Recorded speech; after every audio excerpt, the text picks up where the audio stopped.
Hello everyone, welcome to my YouTube channel UPSC with Rashmi. UPPCS 2024 prelims exam जो कि 27 अक्टूबर को होने वाला है, उसके लिए current affairs MCQ practice set का आज हमारा प्रैक्टिस सेट नंबर 2 है। फर्स्ट प्रैक्टिस सेट हम कल डिस्कस कर चुके थे। अगर आपने वो नहीं देखा है तो आप उसे देख सकते हैं। वीडियो को लाइक एंड शेयर जरूर कीजिए और आपका जो भी डाउट हो, जो भी क्वेश्चन हो या जो भी आपका सुझाव हो, आप उसे कमेंट बॉक्स में लिख सकते हैं। कल हमने 25 क्वेश्चन डिस्कस किए थे। 26वां क्वेश्चन मैंने आपसे बोला था कि आपको इसका जवाब कमेंट बॉक्स में देना है, लेकिन किसी ने भी नहीं दिया है, तो जरूर जवाब दीजिएगा। शुरू करते हैं आज का वीडियो। आज का हमारा जो फर्स्ट क्वेश्चन होगा वो है 26, क्योंकि 1 से लेकर 25 तक क्वेश्चन हम कल डिस्कस कर चुके थे। अगर आपने वो नहीं देखे तो आप उन्हें देख सकते हैं। नेक्स्ट क्वेश्चन है हमारा 26, प्रतिवर्ष विश्व ब्रेल लिपि दिवस मनाया जाता है। ऑप्शन है ए 4 जनवरी, ऑप्शन बी 7 मार्च, ऑप्शन सी 13 जुलाई और ऑप्शन डी 29 अगस्त। हमारा सही आंसर होगा ऑप्शन नंबर ए 4 जनवरी को। प्रत्येक वर्ष विश्व ब्रेल लिपि दिवस मनाया जाता है 4 जनवरी को, और ब्रेल लिपि का आविष्कार किया गया था लुई ब्रेल के द्वारा। ये ध्यान रखिएगा, ब्रेल लिपि का आविष्कार किया गया था लुई ब्रेल के द्वारा, और प्रत्येक वर्ष विश्व ब्रेल लिपि दिवस मनाया जाता है 4 जनवरी को। नेक्स्ट क्वेश्चन, कमेंट में जरूर बताइए कि आपके कितने क्वेश्चन सही हुए हैं। नेक्स्ट है हमारा, हाल ही में यानी कि जनवरी 2024 में पर्यावरण, वन और जलवायु परिवर्तन मंत्रालय ने रामसर कन्वेंशन के अंतर्गत वेटलैंड सिटी प्रमाणन के लिए भारत से 3 नामांकन प्रस्तुत किए थे।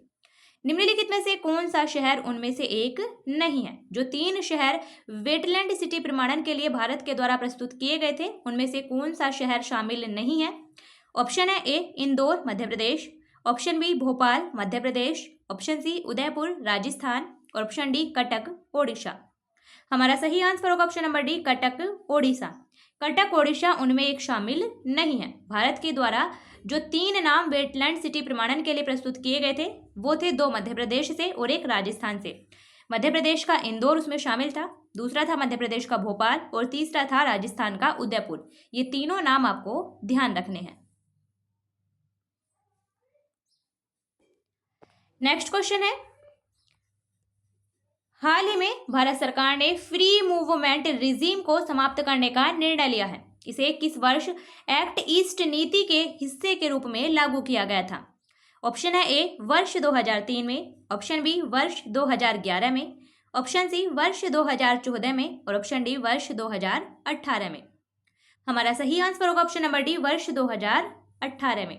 भारत सरकार ने हाल ही में फ्री मूवमेंट रिजीम को समाप्त करने का निर्णय लिया है और इसे एक्ट ईस्ट नीति के तहत लागू किया गया था 2018 में। फ्री मूवमेंट रिजीम क्या है? जो भारत म्यांमार की सीमा है, भारत म्यांमार सीमा के आसपास रहने वाले लोगों को एक दूसरे के क्षेत्र में 16 किलोमीटर तक के दायरे में वीजा मुक्त प्रवेश की अनुमति दी गई थी, तो उसे अब समाप्त किया गया है।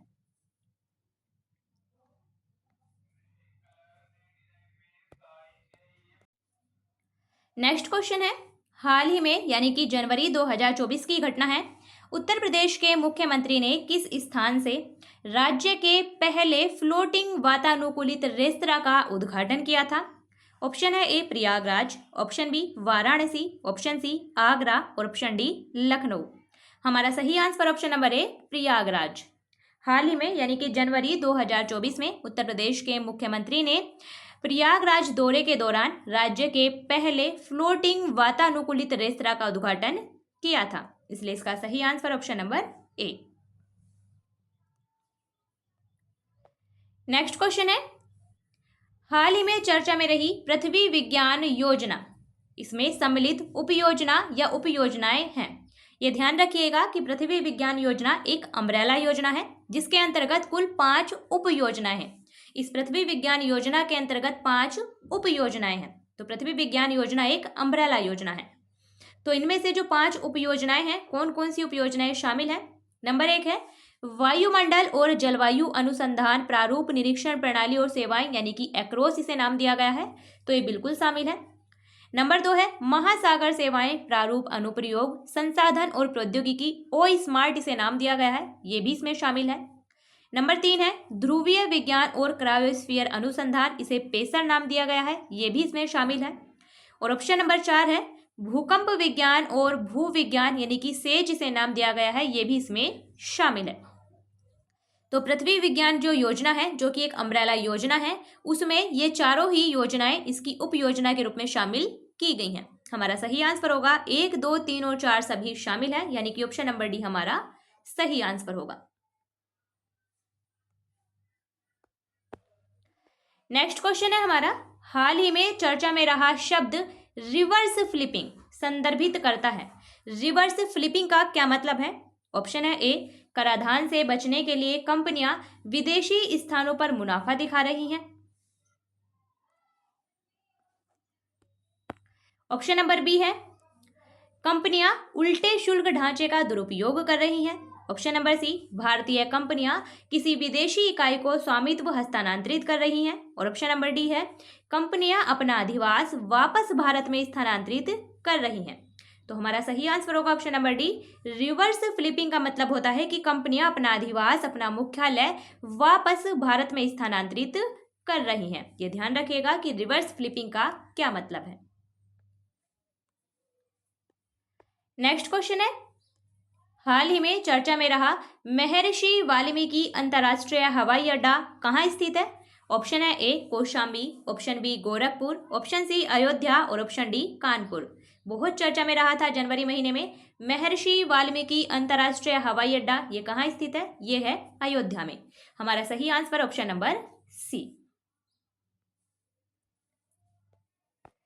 नेक्स्ट क्वेश्चन है, हाल ही में यानी कि जनवरी 2024 में किसने नई दिल्ली के संविधान सदन में आयोजित पंचायत से पार्लियामेंट तक कार्यक्रम का उद्घाटन किया था? तो नई दिल्ली के संविधान सदन में एक कार्यक्रम आयोजित किया गया था, पंचायत से पार्लियामेंट तक कार्यक्रम।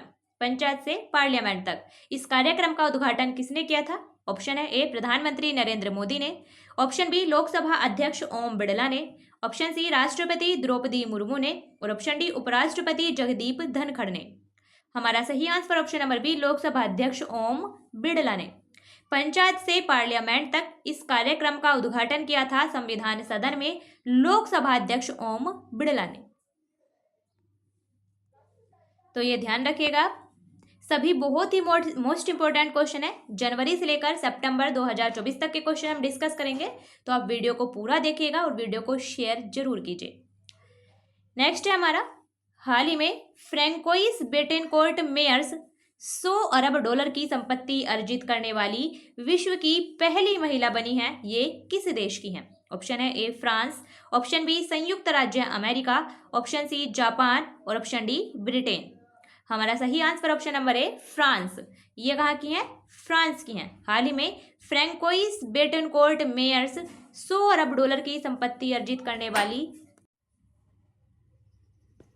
विश्व की पहली महिला बनी है, फ्रैंकोइस बेटेनकोर्ट मेयर्स। नेक्स्ट क्वेश्चन है, निम्नलिखित कथनों पर विचार कीजिए। 2 कथन दिए गए हैं, हमें ऊंट की सहायता से बताना है कि कौन सा ऑप्शन सही है। कथन 1 है हमारा, भारत में प्रतिवर्ष 5 जनवरी के दिन को राष्ट्रीय पक्षी दिवस के रूप में मनाया जाता है। तो कथन 1 हमारा बिल्कुल सही है, भारत में प्रतिवर्ष 5 जनवरी को राष्ट्रीय पक्षी दिवस मनाया जाता है। कथन नंबर 2 है, राष्ट्रीय पक्षी दिवस 2024 का विषय है लड़ाई का अधिकार। तो कथन 2 भी हमारा बिल्कुल सही है, राष्ट्रीय पक्षी दिवस 2024 की थीम है लड़ाई का अधिकार। दोनों ही कथन बिल्कुल सही हैं। हमारा सही आंसर होगा ऑप्शन नंबर बी। 1 और 2 दोनों ही कथन बिल्कुल सही हैं। ऑप्शन नंबर डी में है केवल 1। तो हमारा सही आंसर ऑप्शन नंबर बी, 1 और 2 दोनों ही कथन बिल्कुल सही हैं। भारत में प्रतिवर्ष 5 जनवरी के दिन को राष्ट्रीय पक्षी दिवस के रूप में मनाया जाता है और राष्ट्रीय पक्षी दिवस 2024 की थीम है लड़ाई का अधिकार।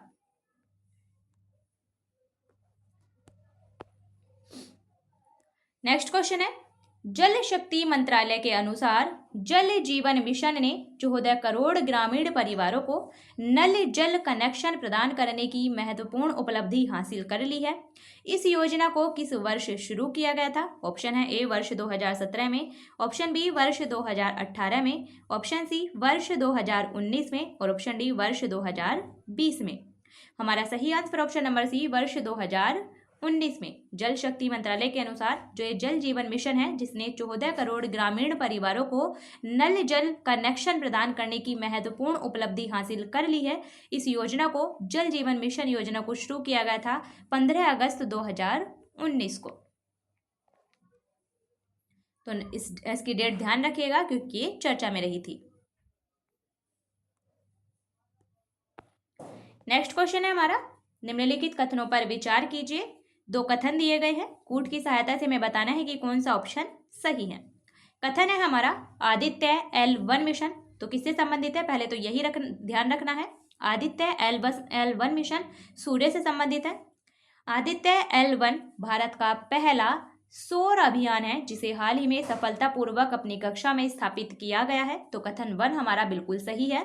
आदित्य L1 मिशन जो था वो भारत का पहला सौर अभियान है जिसे सफलतापूर्वक अपनी कक्षा में स्थापित किया गया था। कथन नंबर 2 है, लैग्रेंजियन बिंदु यानी कि L1, लैग्रेंजियन बिंदु 1 वह स्थान है जहां कोई वस्तु सूर्य और पृथ्वी के गुरुत्वाकर्षण प्रभाव के कारण संतुलन में रह सकती है। तो कथन 2 भी हमारा बिल्कुल सही है। लैग्रेंजियन बिंदु वो पॉइंट होता है जहां सूर्य और पृथ्वी का जो गुरुत्वाकर्षण प्रभाव होता है वो एक दूसरे के प्रभाव को संतुलित करता है, एक दूसरे के प्रभाव को वहां समाप्त कर देता है। तो वहां पर कोई भी वस्तु संतुलन में रह सकती है। दोनों ही कथन बिल्कुल सही है। हमारा सही आंसर होगा ऑप्शन नंबर ए, दोनों ही कथन बिल्कुल सही हैं। नेक्स्ट क्वेश्चन है, निम्नलिखित में से किस स्थान पर पुलिस महानिदेशकों यानी कि डीजीपी और पुलिस महानिरीक्षकों यानी कि आईजी इनके 58वें सम्मेलन का आयोजन किया गया था? ऑप्शन है A Gurugram, option B Chandigarh, option C Jaipur और ऑप्शन डी लखनऊ। तो किस स्थान पर पुलिस महानिदेशकों और पुलिस महानिरीक्षकों के 58वें सम्मेलन का आयोजन किया गया था? वो किया गया था जयपुर में। हमारा सही आंसर है option number C.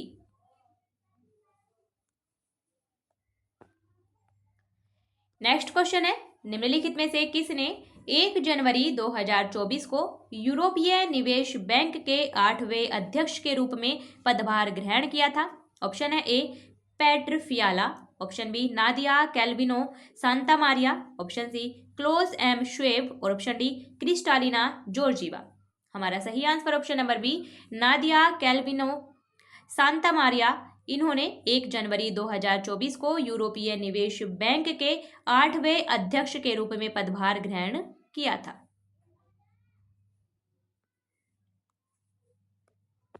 Next question है, निम्नलिखित में से किस राज्य ने कॉलेजों में बुनियादी ढांचे के विकास हेतु कॉलेज फगाथनसी मिशन का शुभारंभ किया है? ऑप्शन है A Arunachal Pradesh, option B Sikkim, option C Manipur और ऑप्शन डी असम। इसका सही answer option number C Manipur. Manipur राज्य ने कॉलेजों में बुनियादी ढांचे के विकास के लिए कॉलेज फगाथनसी मिशन का शुभारंभ किया था। नेक्स्ट क्वेश्चन है, हाल ही में निम्नलिखित में से किसे 31 दिसंबर 2026 तक के लिए न्यूयॉर्क के फेडरल रिजर्व बैंक के निदेशक मंडल में शामिल किया गया था? ऑप्शन है A doctor Rajiv Shah, option B Randhir Jaiswal, option C Arindam Bagchi और ऑप्शन डी शशि सिंह। हमारा सही answer option number B Randhir Jaiswal. 31 दिसंबर 2026 तक के लिए न्यूयॉर्क के फेडरल रिजर्व बैंक के निदेशक मंडल में शामिल किया गया था रणधीर जायसवाल को।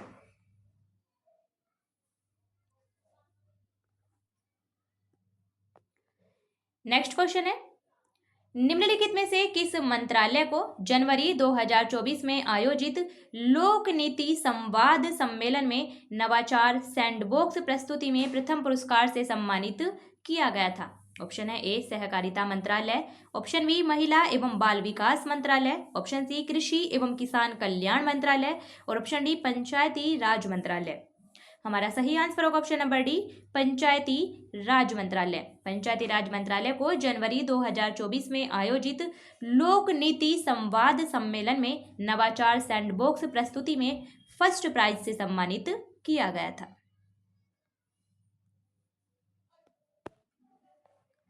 नेक्स्ट क्वेश्चन है, निम्नलिखित में से किसे कुवेंपु राष्ट्रीय पुरस्कार 2023 प्रदान किया गया है, जो उन लेखकों को सम्मानित करता है जिन्होंने किसी भी भारतीय भाषा में महत्वपूर्ण योगदान दिया है। तो कुवेंपु राष्ट्रीय पुरस्कार उन लेखकों को दिया जाता है जिन्होंने किसी भी भारतीय भाषा में महत्वपूर्ण योगदान दिया है।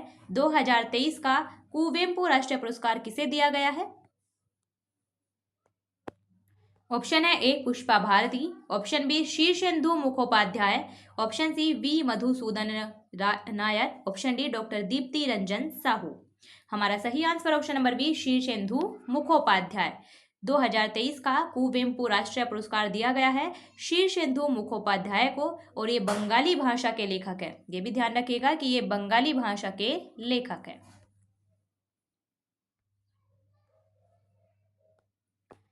नेक्स्ट क्वेश्चन है, निम्नलिखित में से किसे जनवरी 2024 में भारत के विदेश मंत्रालय के प्रवक्ता के रूप में नियुक्त किया गया था?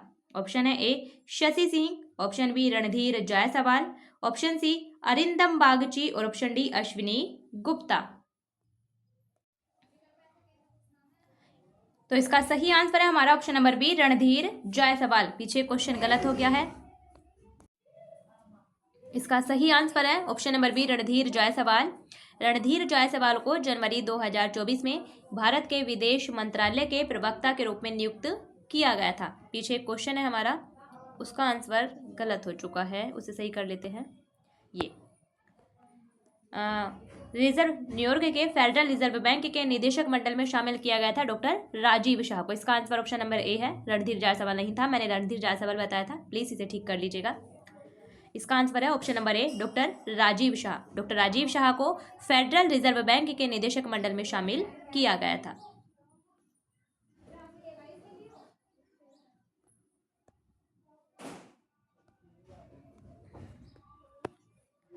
नेक्स्ट क्वेश्चन है हमारा,